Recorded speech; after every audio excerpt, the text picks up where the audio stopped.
सात निश्चय के अंतर्गत जो बड़ी घोषणाएं की गई थी, बड़ी योजनाएं बनाई गई थी, उसकी जमीनी हकीकत ये है कि जो पहली योजना थी 18 से 35 साल के बेरोजगार युवाओं को हर महीने 1000 रुपए की मासिक सहायता, अभी तक इस योजना को ना शुरू किया गया, ना इसका कोई लाभार्थी मुझे मिला, ना कोई अफसर या कोई जनप्रतिनिधि या कोई पत्रकार बंधु भी इसका बात ही नहीं करता है। दूसरी सात निश्चय की बड़ी योजना थी स्टूडेंट क्रेडिट कार्ड, जिसमें यह तय किया गया था, एक अनुमान था कि बिहार में 1/3 मतलब करीब करीब 1.25 करोड़ परिवार ऐसे हैं जो अपने बच्चों को 12वीं के आगे आर्थिक स्थिति की वजह से नहीं पढ़ा पाते हैं। योजना ये थी कि 12वीं के बाद सरकार की गारंटी पर बैंक उन बच्चों को, परिवार को पैसा दे ताकि लोग जाकर आगे की पढ़ाई करें और जब उनको नौकरी मिले तो पैसा वापस करें।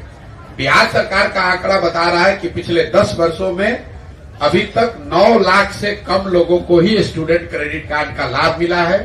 इस योजना को भी करीब करीब हमने आपने सबने ठंडे बस्ते में डाल दिया है, लोगों ने इसको भुला दिया है। तीसरी योजना जिसकी आप लोग खूब चर्चा करते हैं वो है नल जल योजना।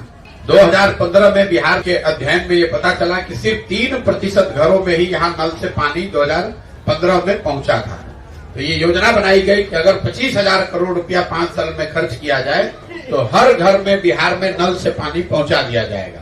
योजना बनी, चली, उस पर हजारों करोड़ रुपए खर्च भी किए गए, लेकिन सरकार की गलत नीति की वजह से, लापरवाही, भ्रष्टाचार की वजह से नतीजा ये हुआ कि ज्यादातर जगहों पर नल जल योजना ठीक से बनी नहीं, या बनी तो उसके बाद चली नहीं, या फिर चली तो चलने के बाद रखरखाव के अभाव में बंद हो गई।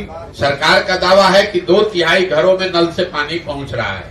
जमीनी हकीकत यह है कि 1/3 घरों में पानी पहुंचा है, 2/3 घरों में नल जल का पानी नहीं पहुंचा है। चौथी जो सात निश्चय की बड़ी योजना थी, जो सबसे बड़ी योजना थी सात निश्चय की, आपके ध्यान में ला दूं, नालियों गलियों के पक्कीकरण की योजना।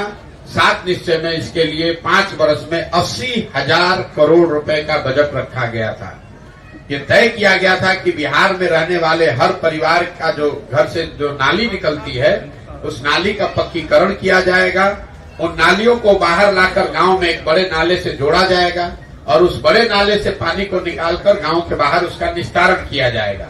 ये कितनी बड़ी समस्या है इसका आप अंदाजा लगा लीजिए। इस बात से मैं एक आंकड़ा आपको दे रहा हूं, क्यों इसकी चर्चा की गई है।